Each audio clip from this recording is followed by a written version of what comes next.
High school football season gets underway in earnest this weekend. The guys at MaxPrep are all over it. California powerhouse Mater Dei begins the season atop the composite top 25 national high school football rankings. IMG Academy, the defending MaxPreps national champion and 2020 consensus champions, are number 2 by MaxPreps and 5th by High School Football America. They begin their season August 29th against Ohio's Bishop Sycamore. But number 3, St. John Bosco, gets underway this week, and they get a good jump on a big top 25 move with a good result. Here are the games involving teams in the top 25 this week. Number 12, Bishop Gorman. Number 22, St. Xavier. And Miami Central added to that list as sides that could make an early move as part of the season. And for a closer look at the games this weekend, let's welcome in our high school football gurus from MaxPreps, Zack Poff and Steve Montoya. Good to see you, gents. Okay, let's start. Biggest game of the week. Number 15, Miami Central versus number 3, St. John Bosco. You guys have this game listed as the number 4 game of the year. Zack, what kind of implications will this game have when it comes to the MaxPreps top 25 national rankings? Yeah, this is going to be a huge statement game early on here, already on August 20th for St. John Bosco or Miami Central. You know, the winner of this game will put themselves in a good spot to kind of control their own destiny to finishing the season at the number 1 spot. And, you know, anytime you can match up a state versus state battle, especially when it's Florida versus California, there are major bragging rights on the line. You know, especially after last year, we didn't get to see these out-of-state national showdowns. This year, it's nice to see them coming hot and early. And St. John Bosco, Miami Central, this is going to be a big-time game. And like most football games, I think it's going to come down to who plays better in the trenches. You got St. John Bosco, you got Ernest Green, one of the best offensive linemen in the country, going up against Miami Central's front 7, led by junior Ruben Bain. And then you also got Wesley Basaint, one of the best linebackers in the country. So that's one big matchup I got circled, is who wins the battle in the trenches for Bosco's offensive line versus Miami Central's front 7. And then a guy I can't wait to watch is Rayshawn Speedy Luke, 4-star running back for Bosco. Dude runs a sub 4.4, and I think he's going to make a couple of big plays that might be the difference in this one. And also you got to talk about Mateo Uiagalelei, one of the best two-way players in all of high school football. Only a junior, dude 6'6", 265. I expect him to make a couple of big plays for Bosco too. And I think Bosco's defense, I think they're going to find a way to force a couple of turnovers to find a way to pull this one out late. A 10 p.m. Eastern kickoff tonight, and it's set to be a good one. Okay, the second biggest game of the week is between number 12 Bishop Gorman and St. Louis. Bishop Gorman has the ranking, but St. Louis has an impressive record coming into this one, Steve. Yeah, you're right. They're 45-2 since 2016, 4 straight state titles. Zack talked about it. When it's state versus state, it just means something, because you want to brag. And this is a good chance for Hawaii, because it's Hawaii's top team against Nevada's top team. So who's going to be the top dog here? And last time they did play in 2019. St. Louis beat Gorman 31-19. So there's that bitter taste in Bishop Gorman's mouth right now. But if you're St. Louis, this is an exciting time, because you didn't get to play any football in 2020. So you know they've just been waiting and waiting to play, and now here they are. They get to come out and play Bishop Gorman. Quarterback A.J. Bianco for St. Louis is going to have a good game. St. Louis knows how to produce quarterbacks. I mean, 2 of the Dolphins went there. Timmy Chang, a great college player. Marcus Mariota. Now A.J. Bianco, and a great offensive line comes into Nevada. But Bishop Gorman, man, they got a squad, and they got a squad on defense. Zion Branch, probably the best player in the state of Nevada on paper. A cornerback, Fabian Ross, another cornerback, a USC commit. You got Cyrus Moss on the defensive side of the ball. So this could be an offensive power, defensive power. See who slugs this one out, but state bragging rights on the line in the state of Nevada. And another late start, 10 p.m. Eastern tonight, but another good battle. Okay, down the rankings a bit, we have a Georgia battle, Buford at North Cobb.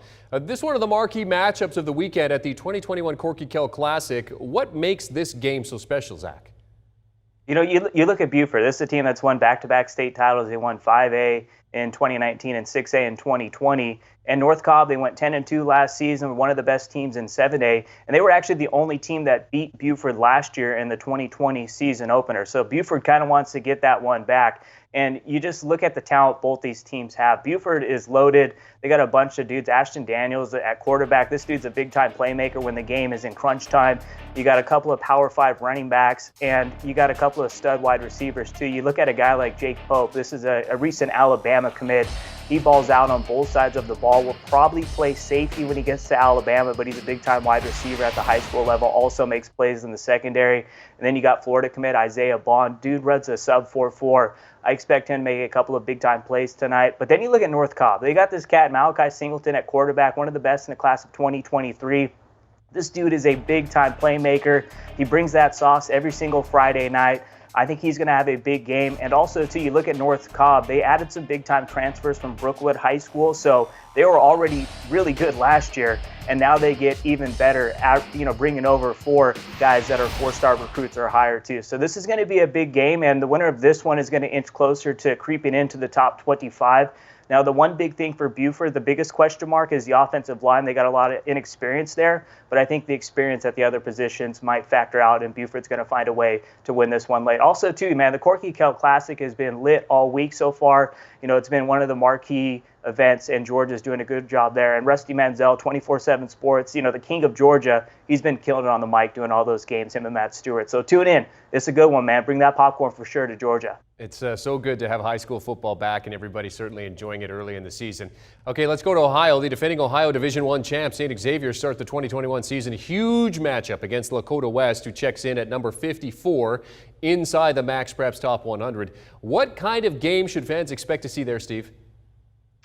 Man, that's a great question. And if anything from last year tells you what kind of game this year, you got a good one coming. Because last year these two teams met in the playoffs. St. X was down late in this ball game. Brogan Mackay brought his team back, scored a late touchdown to go on to beat Lakota West 10-7. Then the Bombers rolled and won the state championship after that.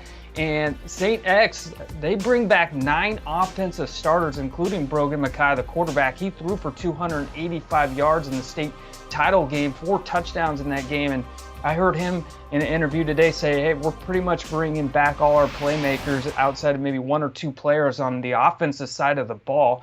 So if that tells you anything, St. Xavier has got a talented squad. For Lakota West, these two teams have met 4 times since 2006. They've yet to beat the Bombers. But Jair Brown, Ohio State commit, a cornerback. They got Alex Afari, another athlete. Lakota West definitely has the playmakers to hang in there with St. X. It was shown in the playoffs last year. And we'll see. We could have another great game here and maybe determine who's the top team right now in a great football state, underrated football state in Ohio. Yeah, I want to ask about that, just follow up here with you, Zach. I mean, we talk about the Floridas, we talk about the Texas, we talk about the Georgia. Where does Ohio rank in terms of their high school football teams, the programs they have, and their national standing in your eyes? Hey, if you asked your guy Brady Quinn, he'd probably tell you they're number 1. But, you look at Ohio, man, and the talent they produce every single year.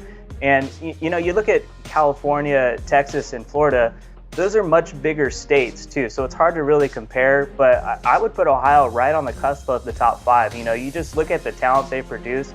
A lot of the best players from Ohio go to Ohio State.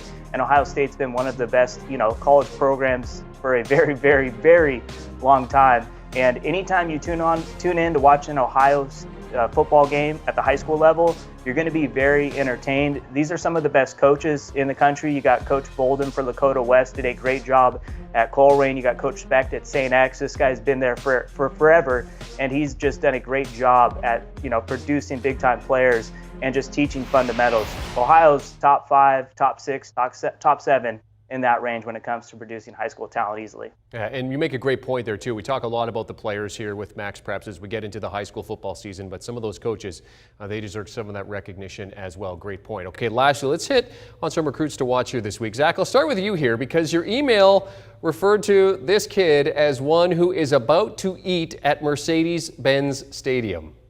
Who is it? You go to the movie theaters, you're going to have to get the biggest bucket of popcorn to watch Travis Hunter on Saturday night. He's balling at Mercedes-Benz Stadium. It's going to be the final game in the 11-game event at the Corky Kell Classic. And, I call this guy the Sauce King because when you turn on the tape, this dude just makes defenders look bad. He shuts down wide receivers at the cornerback level. He's the number 1 player in the country for a reason. We came out with our top 10 player list. He was the number 1 overall player. He was the number 1 wide receiver. He was the number 1 cornerback. He's running our IG takeover today and tomorrow, so make sure and tune into that. And make sure tune in Saturday night. There was no way I was not going to pick Travis Hunter for my first recruit to watch to break open the 2021 high school football season. I got one better for you. I'm going to predict he goes for 10-plus receptions, 200-plus yards, 3 touchdowns, and a pick 6. Wow, nicely done. Nicely done. Even got the prediction in there as well. Okay, Steve, you're a little more subdued, not quite as saucy as Zach. But tell us about linebacker Jacobmanu. Yeah, I'm going a little bit of the underrated player right here, but a kid who is absolutely essential to one of the top teams in the country, and that is Servite. When the bagpipes play and Servite walks out onto the field, that's their tradition, and it gets your hair rising on your arms. You know Jacobmanu is going to be leading that team out there. He's a special kid. I was watching film on him earlier today, and you just see he's a linebacker who's smart. He fills the gaps quickly. He can chase down a running back. He can play in coverage, and he just flies to the ball. I mean, you're going to see it right here on film. He just flies, and he can hit. He's 5'11", he's 210. I know Zach loves this kid as well. He was a all-state kid team for MaxPreps as a junior. He just got an Army offer. He's going to just continue, I think, to pile those up, because these are the types of players in high school football you just absolutely love, because they do everything they can for their team. This kid is one to watch for, an underrated, I guess, team in California, because we always talk about Mater Dei and St. John Bosco. Servite's right there, and it's because of kids like this. Zach, do you agree with that in terms of, the fact that this is a kid who's on an underrated team, but certainly making a name for himself? Oh, 100%. Steve nailed that. This dude's he eats at the linebacker position. He's one of the most underrated cats in the country.